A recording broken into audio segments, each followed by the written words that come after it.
All right.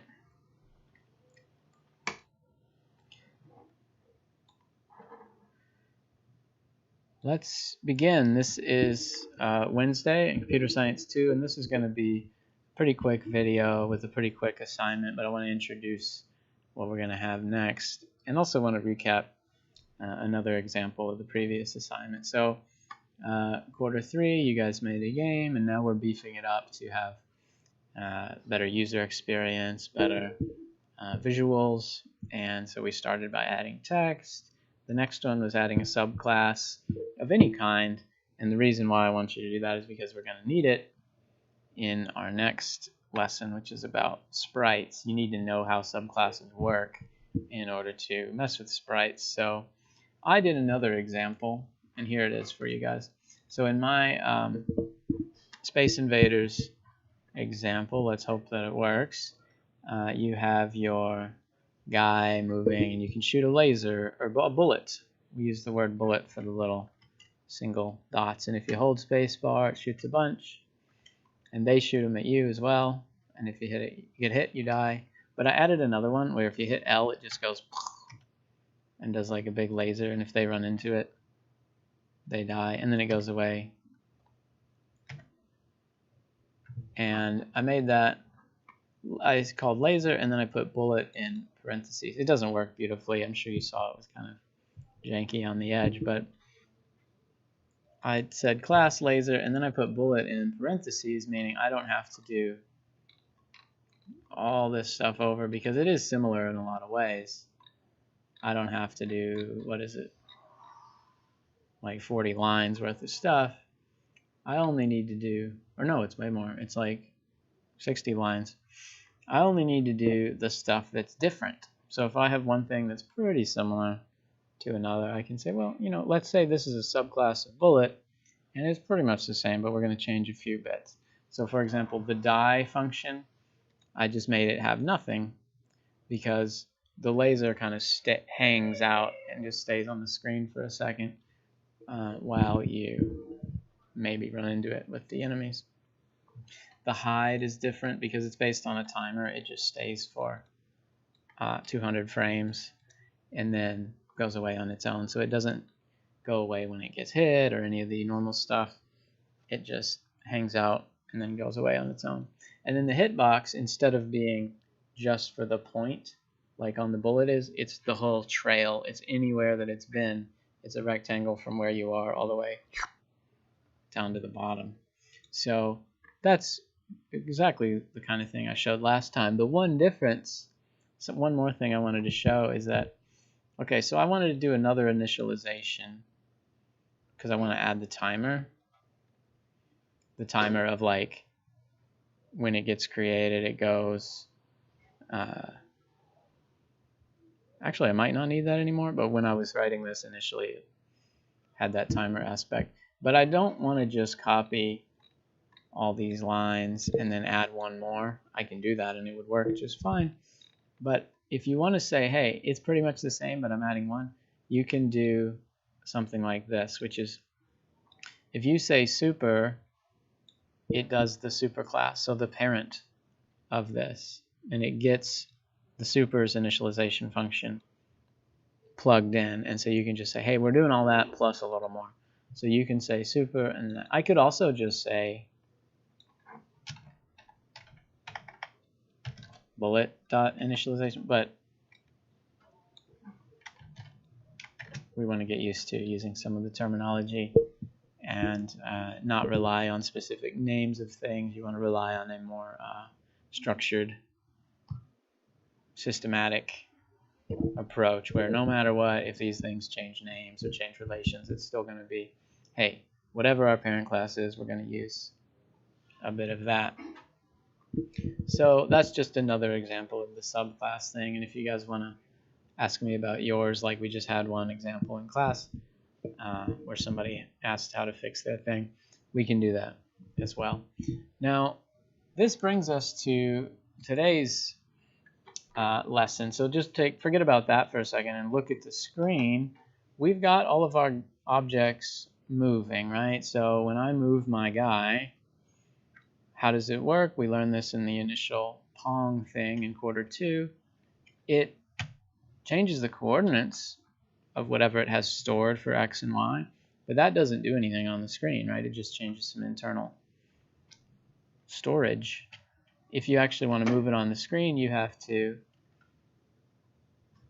hide it and change this into the background color and say, hey, this little square that we had, it's black now, and then we're going to move and draw a new one in our new spot, which is very close. You know, it's a small movement. They're not like teleporting, but we're moving a little bit and a little bit. And this is how, you know, let's say we were in the late 70s or early 80s and you were making a game for Atari or NES or something.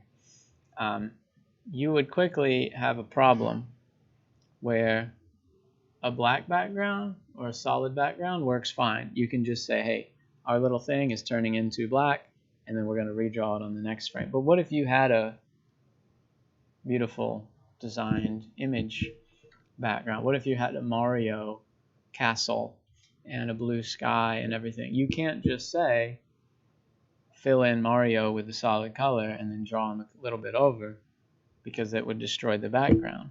You know, if the whole thing was one layer, then you'd be erasing bits of it as you go. And it was pretty hard for that early machine to like remember what the background was and get just the part you need to fill in and then draw over it with the next frame. That was too much. So what they did was, you have a background layer that gets sent to the TV, and then at the last second, right before it's displayed, it draws the characters and the objects on top of it, but in the memory it still stores the background without being painted over every frame by having stuff destroy those pixels. It was a layer on top, and they called those things, well, they called them a lot of different stuff, but eventually they settled on the name of sprite, in the sense of like a goat. You know, sprite, it means like a little fairy or like a little floaty, transparent, ghostly thing in your vision, in the sense of like, it's not, you know, it's like ectoplasm or whatever. It's on a different level. It's not interacting with the background in the way that you might think. So that's not how it works anymore. In Pygame, it doesn't store those things in different layers, and it doesn't send it to a CRT monitor, all of that stuff. But we use the word sprite because it is the traditional name for a little 2D view of a character. And if you have ever looked into stuff like this, you might see a sprite sheet of like, here's Mario looking right, and here's Mario looking left, and here's Mario jumping, and you know, like all the different particular images that might be displayed during a certain motion. So Pygame has a sprite class, and if you make something, you can put it as a subclass of the sprite class, meaning it inherits all the stuff that sprites have. Okay, so I could go bullet sprite. Actually, I might have to do like pygame.sprite or something, but it would inherit all the stuff from that class that they already made. And at first, it would probably be exactly the same with no effect, because if I'm not using those attributes that it has or those functions that it has, it might work just the same as it does currently. But then I can start using those things, and I can start using its abilities to display an image and move without messing up the background and things like that. So that's what we're going to do throughout the quarter. It doesn't happen all at once. It takes a little bit of time. But the idea is, we've been doing some stuff on our own that could be automated. Just like when we made we made a little collision function for our Pong of like, if this pixel is in this spot, then it bounces and blah blah blah. But then you can say, well, we're just going to use the Pygame collision that's built in. I think this code does, right? Yeah, we're using the Pygame collision that's already built in. So we can say, hey, you know, we did it once on our own, so that we know how it works in theory. But now we're going to go with the store-bought instead of homemade, and we're going to get their collision. It might involve adding a little bit to it. You know, you might have to spice it up to make it fit with your situation. Yesterday I had a can of soup, you know, store-bought can of soup, but I added a little bit of, you know, salt and pepper and a little olive oil to make it nice. So you could take this stuff, you can take the Sprite class and add to it and give it your own little twist. But that's what we're going to start doing, is taking some of their built-in methods and attributes. There's also another thing called groups, where you can have sprites in groups, which is very similar to what we've been doing with lists. So we have a list of bullets and a list of enemies, and you check through that. Well, when you have sprites, you can also put them in a list, just like you have been, or you can put them in a group, which is a pre-built thing by Pygame that has a couple features that you might like. So today I'm going to give you guys two things. One is a video, not the current video that you're watching of me, but another one of a pretty good explanation, pretty good example. This is someone going through, hey, here's a tiny little game with sprites and here's how they work. And then this doc has a description of, like, here's what it is, here's what it means when we call these things and use them in a program. I know it's a lot of stuff, so you're watching a video right now and I'm telling you to watch another and a document. That's a lot of stuff, so that your assignment is going to be really easy. Your assignment is to look at this stuff and then ask a question. Okay, whatever question comes to you, you might say, wait, how does it reconcile with the background and get the background back once we've written over it? How does it use collision? Is it different from rectangles? How does it automatically draw a rectangle around it? How do you upload the image? You know, you might have questions about the basic stuff like that, and your assignment is to post that. I almost deleted this.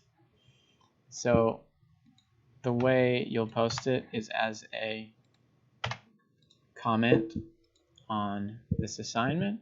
You will say, not a private comment, but a class comment right here where everybody can see it. You'll just say, hey, looks good, but what about blah, blah, blah? What about blah, blah, blah? And then we'll have a list of questions, and then we can make sure that we answer them as we go. Also today you can go back and look at the subclass thing. You can go back and look at the text thing. Why does this say 100 points? I thought I changed it. And go from there. Then over the next few days we'll start getting into actually using sprites in our games. At first it'll make no difference. At first we'll have the same thing, but then we'll start using it to get images and background and all of that. Thanks.